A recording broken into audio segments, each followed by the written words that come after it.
नमस्कार दोस्तों, मैं हूं संजय कथुरिया, प्रोफेसर बड़ा बिजनेस प्राइवेट लिमिटेड। और आज जिस कोर्स के बारे में आपको बताने वाला हूं वो एक पाथ ब्रेकिंग कोर्स है। उसका नाम है फंड रेजिंग। जी हां, देखिए, कोई भी जब स्टार्टअप चालू होता है या कोई भी मिड साइज कंपनी भी हो जाती है, उसके लिए फंड रेजिंग बहुत इंपॉर्टेंट होती है। तो फंड रेजिंग जो होती है वो दो तरीके से हो सकती है। पहला, आप उधार ले सकते हैं। दूसरा, आप जो है कंपनी के शेयर्स बेच के शेयर्स के अगेंस्ट पैसे ले सकते हैं। तो आप कौन से तरीके से जाना चाहेंगे, ये आपको ध्यान रखना है। तो इस कोर्स में हमने बताया कि अगर आप शेयर्स बेच के पैसा रेज करना चाहते हैं तो किन किन चीजों का आपको ध्यान रखना है। उसके लिए आपको इन्वेस्टर्स के सामने पिच करना पड़ेगा। देखिए, उधारी में क्या होता है, उधारी तो बड़ी सिंपल है। आप गए, आपने प्रोजेक्शन दी, आपके पास कोई जमीन है, उस जमीन के वैल्यू के अगेंस्ट आपको लोन मिल जाएगा और आप धीरे धीरे उस लोन को चुका देंगे। पर जो निवेशक होता है, जो आपकी कंपनी में इक्विटी लेता है, वो आपके साथ पार्टिसिपेट करता है, आपके दुख सुख का साथी होता है। तो इसीलिए उसको आपका बिजनेस के समझना बहुत ज्यादा जरूरी होता है। और इसमें आपको बहुत चीजों का ध्यान रखना पड़ता है। पहले आपको ध्यान रखना पड़ता है कि किस तरीके के निवेशक को जिसको पास जाना चाहिए, आपका ऑब्जेक्टिव क्या है फंड रेज करने का, आपको इन्वेस्टमेंट चाहिए क्यों, आपका बजट क्या है, आप क्या करोगे उस पैसे के साथ। उसके बाद जब आप पैसे ले लोगे तो उसमें कहां उसको निवेश करोगे, निवेश करने के बाद किस तरह के रिटर्न्स कमा के दोगे। समझिए, आज आपका रेवेन्यू 1 करोड़ रुपए साल का है और आपने 5 करोड़ रुपए रेज किए, तो इस 5 करोड़ के साथ क्या आप अपने बिजनेस को 1 करोड़ रुपए साल के से लेके 10 करोड़ तक लेके जा सकते हैं। ये सारी चीजें आपको ध्यान रखनी पड़ेंगी। आपको अपने निवेशक को समझानी पड़ेगी, स्टोरी समझानी पड़ेगी कि क्यों आपका बिजनेस इतना अच्छा है। क्या क्या स्टेप्स होते हैं फंड रेजिंग में, बूट स्ट्रैपिंग क्या होती है, बिना फंड रेजिंग के कैसे बिजनेस चल सकता है, इन्वेस्टर्स को जब आप पिच करते हैं तो कैसे करते हैं, कैसे उसके फ्रेमवर्क्स भी दिए हैं हमने, पिच स्टैंडर्ड पिच डेक्स भी दी हुई है कि कैसे पिच डेक बनानी चाहिए।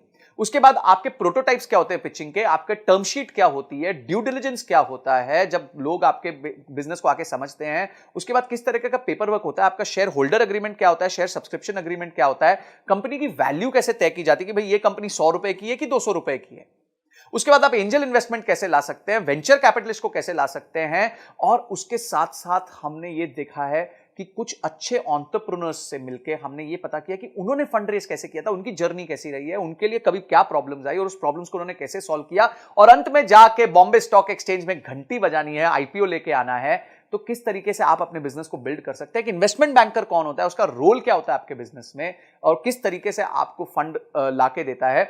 आप उसके बाद इन्वेस्टर रिलेशंस कैसे मैनेज करते हैं, जब निवेशक बोर्ड पे आ जाता है उसके साथ कैसे अपना आप रिलेशन मैनेज करेंगे। ऐसी 32 पावरफुल वीडियोस हमने बनाई हैं जिसमें case studies, examples, real life cases हमने लिए हैं, जिसको आप यूज करके फंड रेजिंग कर सकते हैं। तो बाप रे, इतना सुनने के बाद ही आपको मन करना चाहिए कि मैं इस कोर्स को अनलॉक कर लूं, इमीडिएटली अनलॉक कर लूं और जाके सारे वीडियोस को ध्यान से पढूं, उसको इंप्लीमेंट करूं और उसके बाद उसके रीडिंग मटेरियल्स को पढ़ के उसको और डीप में समझूं। तो ये सारी चीजें हमारे एक ही कोर्स में इतना सब आपको मिल जाएगा, इतनी सारी आपकी प्रॉब्लम सॉल्व हो जाएंगी। आपका गोल है अगर कि कंपनी के लिए फंड रेज करना है, तो आप इस वीडियोस को देख के बहुत अपने आप को इक्विप कर सकते हैं, प्रिपेयर कर सकते हैं। इसके साथ हमने 450 फंड्स की लिस्ट भी दी है जिनको आप अप्रोच कर सकते हैं, उनके फोन नंबर के साथ, उनके किसको आपको अप्रोच करना है उसके साथ। ये सारी चीजें हमने इसके साथ फ्री रिसोर्सेज दिए हुए हैं। तो इमीडिएटली जो है एक्शन लीजिए, क्योंकि एक्शन के बिना कोई परिवर्तन नहीं आएगा, कोई चेंज नहीं आएगा। तो आपने इस वीडियो को देखा, आपने इस कोर्स को अनलॉक किया और आपने ये तय किया कि इस कोर्स को देखने के बाद मैं फंड रेज में और ताकतवर हो जाऊंगा।